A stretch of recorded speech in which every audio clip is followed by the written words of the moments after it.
for you. So I saw this comment the other day and it had me thinking, does the watch significantly impact whether a build works or not? Well,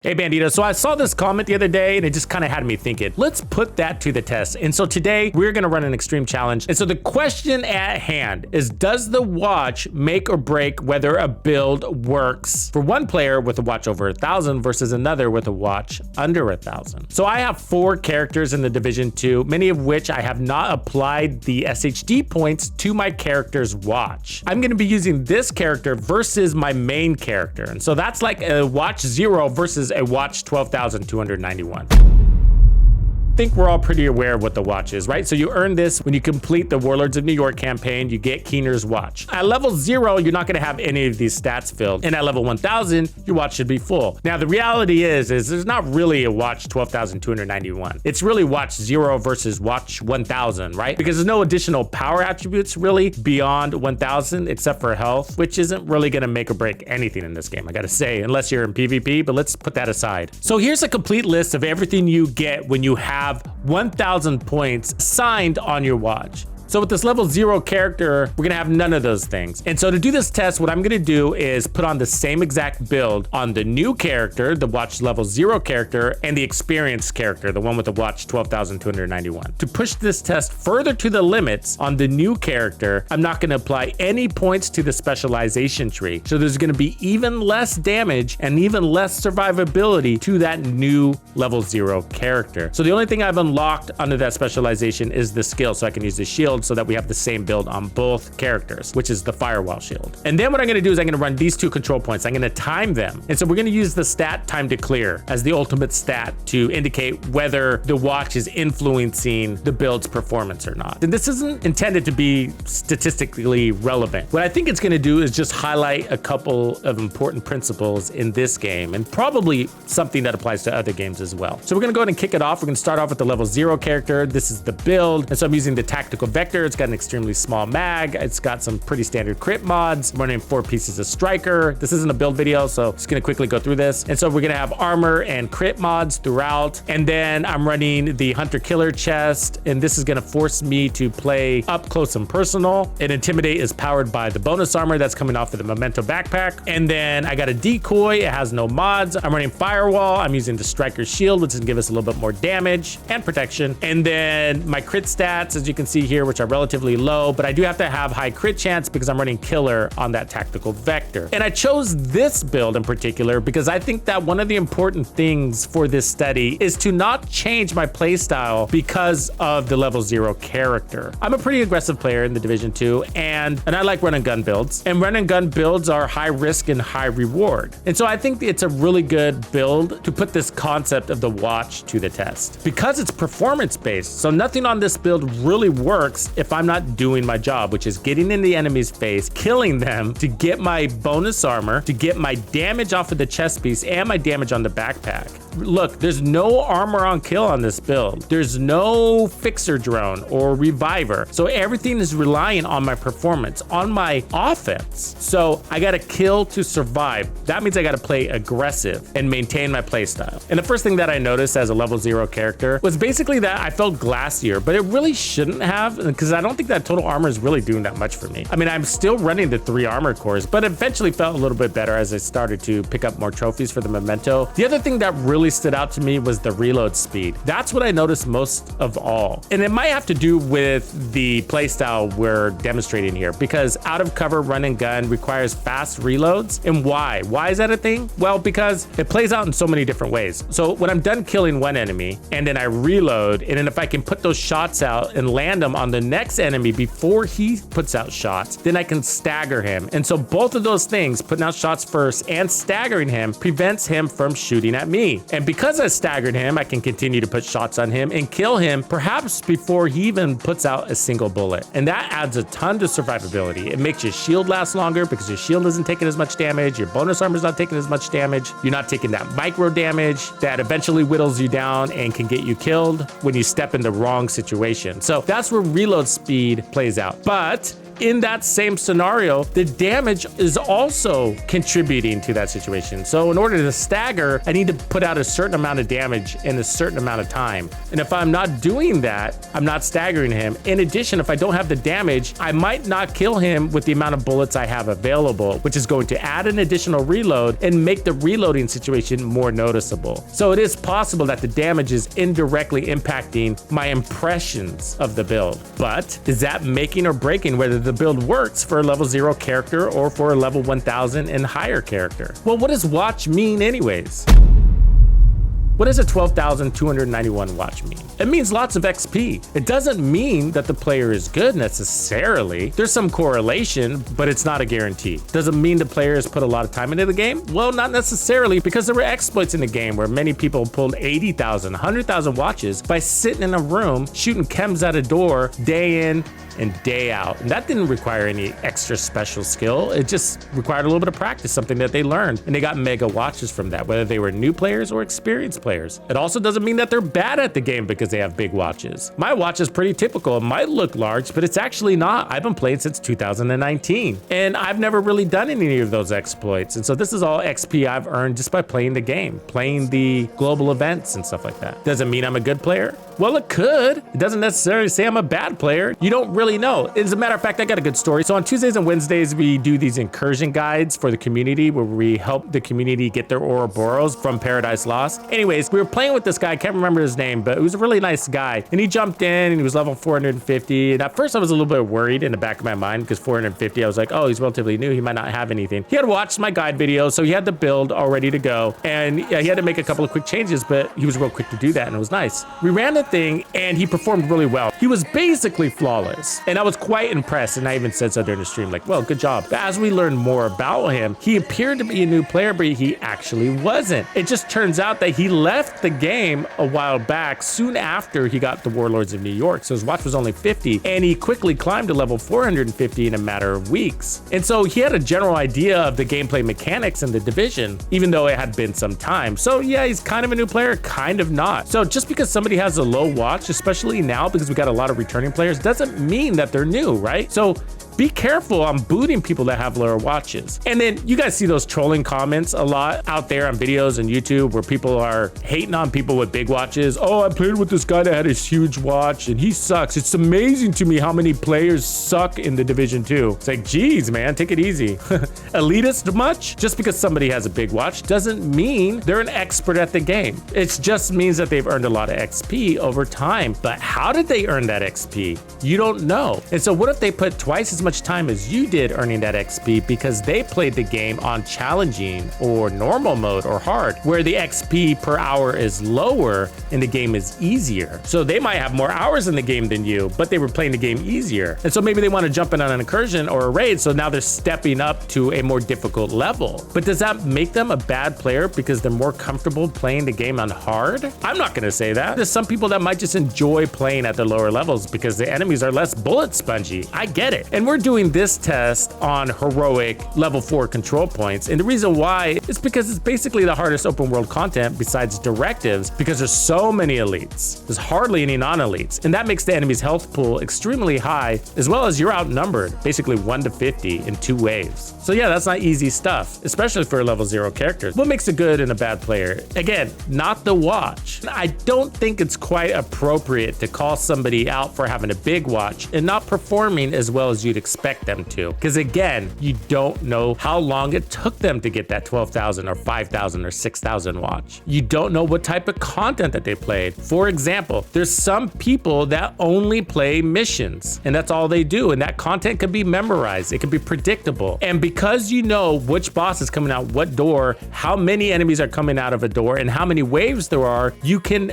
brace for that, anticipate, and destroy that content. And that's basically what speedrunners have to do, right? So they have to play the mission over and over again to learn every single sequence in that mission so that they can therefore exploit that and cut their times down. So what are we talking about here? Well, we're talking about situational awareness. And there's 2 kinds of situational awareness. This all goes back to that survivability pie that we talk about here often on this channel. And situational awareness is the biggest part of being successful, I think, in video games, and this one in most video games. But there's 2 types of situational awareness. There's the inherent kind, the kind that you've nurtured over time through experience in life, maybe something you were born with. And then there's the kind that you earn by playing this game, putting in the hours, playing the same mission over and over again. But this all goes back to the watch. How much does it impact performance? More importantly, directly to the build. When I first got my watch, I was singularly focused on getting to 1,000, and it took me somewhere between 3 and 5 weeks to get there, give or take. And the real reason why I wanted to get to 1,000 was only for the crit chance. Well, back then, we didn't have the same build diversity that we have today. As a matter of fact, the damage build that everybody was running was basically the Providence, Contractors, Fox's Prayer, Grupo Cheska build. And so with that one, we were down a lot of slots, and we didn't have gear sets like Striker that brought in so much damage where crits aren't as important. So every slot mattered back then. And so that's why crit chance was really important to me. That was the only thing. But I never, in my time before hitting Watch 1000, did I ever feel like the watch was what was standing between me and a build actually working.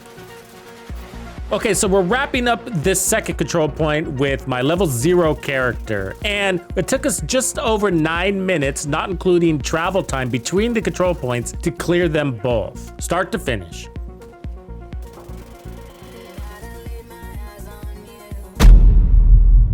So now I'm gonna jump into my level 1000 plus character. So the watch is completely full with all the assignments, as well as the specialization tree has all the appropriate assignments as well. So the build is exactly the same. So I'm gonna rip through showing it. I'm not gonna talk about each individual piece, but what I will point your attention to are the stats, because these stats are actually higher, and that's because this character has got its watch with crit chance and crit damage on it, which allowed me to put more crit damage mods in the end on the build. And of course, this one will have higher base weapon damage by about 25%, because 10% from the watch and 15% from the skill tree from the specialization. And then otherwise the skills have mods better than the level 0 character. But everything else is the same. In fact, these are the actual same pieces except for the backpack, the memento, because this memento has expertise on it, which isn't a damage thing, it's actually an armor thing here, so it's helping a little bit. Note that I'm increasing the playback footage by 15% so that this video doesn't get too long. However, the results discussed will be in actual time. So now's the time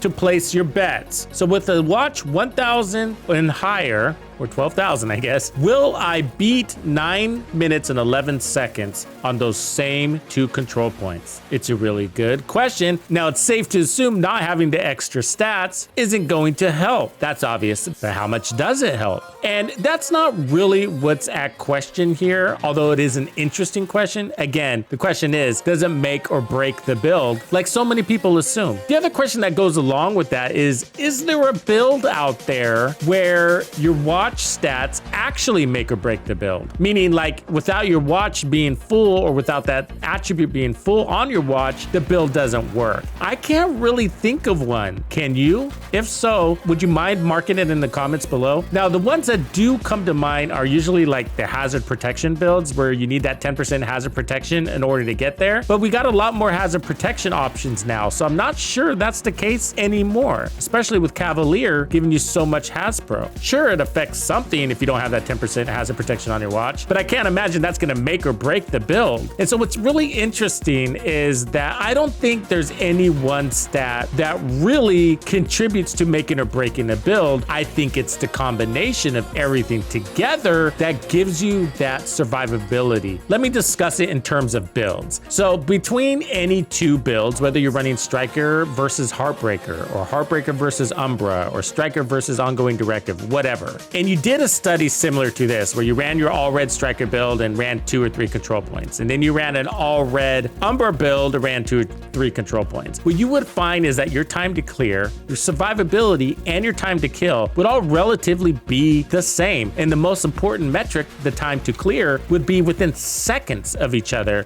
when comparing the 2 builds timed and the same exact content. How is that possible? How is that possible when Striker is the strongest DPS gear set? Well, really, it's the only DPS gear set, let's just admit it, in the game, where Umbra is not a pure DPS, Umbra is a hybrid, and that's because it brings additional heals to the build. So that being said, even with a significant distinction, so the DPS between Umbra and Striker on paper would be considered significant, but how is it possible when you test it, that the time to clear is the same, could even be better with Umbra. And I did that, and I tested it. It's the player. So with everything being the same, with the content being the same, and the survivability pie reflects this, it's the player. It's very difficult for a build or the vast differences between any two builds to override the player's skill and situational awareness and his play style. And so play style matters. And so that's why it's a component in these tests. The watch is just an element of a build. And so if with the rest of the build being the same, then we shouldn't see that much of a variance between the performance. The difference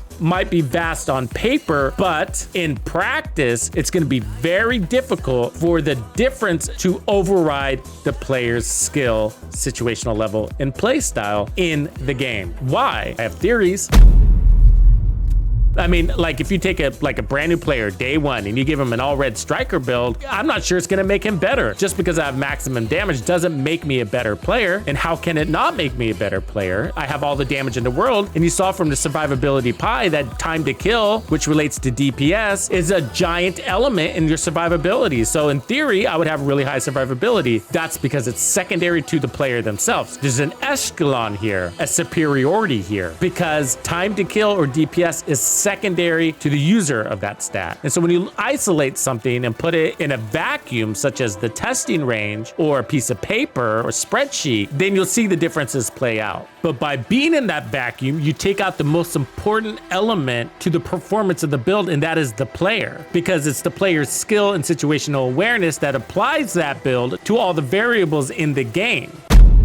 So while I'm finishing up this control point, I'm gonna go ahead and jump to the results. And so my level 0 character beats both control points in 9 minutes and 11 seconds. And my level 1K plus character, the one with all the power-ups, completes the same 2 control points by 1 minute faster to the T. The question is, does the watch make or break the build? And the answer is no. I was able to complete both control points while maintaining my same playstyle, which is aggressively running and gunning. Now, what's interesting is with my level 0 character, I didn't go down once. With my level 1K plus character, the one with all the stats, I did go down in the first control point, which impacts that time to clear. Also interesting is that in that first control point, I went over 1 minute faster, even though I went down. And then in the second control point, both characters, the level 0 and the 1K plus character, kind of leveled out in their time. What's interesting about that is that in the first control point, I wasn't fully powered up. In other words, I didn't have all of my memento trophies, and by the time I got to my second control point, I had all my mementos. And so the memento played a role on leveling out the performance on both the characters for that second control point. That's my take on it. Could I tell the difference in performance between the two characters? Yes, but it didn't make or break the build. I'm actually pretty surprised that I beat that level 0 character by an entire minute, even though I went down. That means the slices of the survivability pie were actually playing out, mostly in my player confidence, which translates to speed in the end. So the trifecta in the builds are fast time to kill, fast time to heal, while preserving your play style. And on both characters, I was able to do that, but on the stronger character, I was able to do it better, and that was reflected in my time. And does that surprise us? Really? No, because the stats are going to help you. Of course they are. More damage is going to help. More armor is going to help. More hazard protection is going to help. Whatever. So you should expect that to help your performance, but it isn't going to make or break the build. And hopefully that was demonstrated here today. So what do you think, Bandidos? How much do you think watches influence builds in The Division 2? Thank you for hanging out with me today. My name is TuxedoBandido, and this was another episode of The Division 2. If you found this video helpful, subscribe, like, and turn on notifications to ensure you don't miss out on the fantastic experiences waiting for you in The Division 2. And if you like builds like this, check out the recommended build video I have here for you. If you have anything you want to see covered, be sure to let me know in the comments below. And thank you to all the channel members and donors who make everything possible. Tux Nation wouldn't be without you.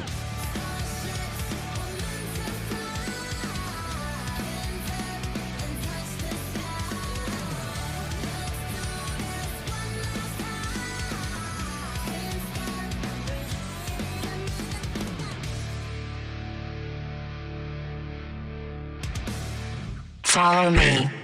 I get it.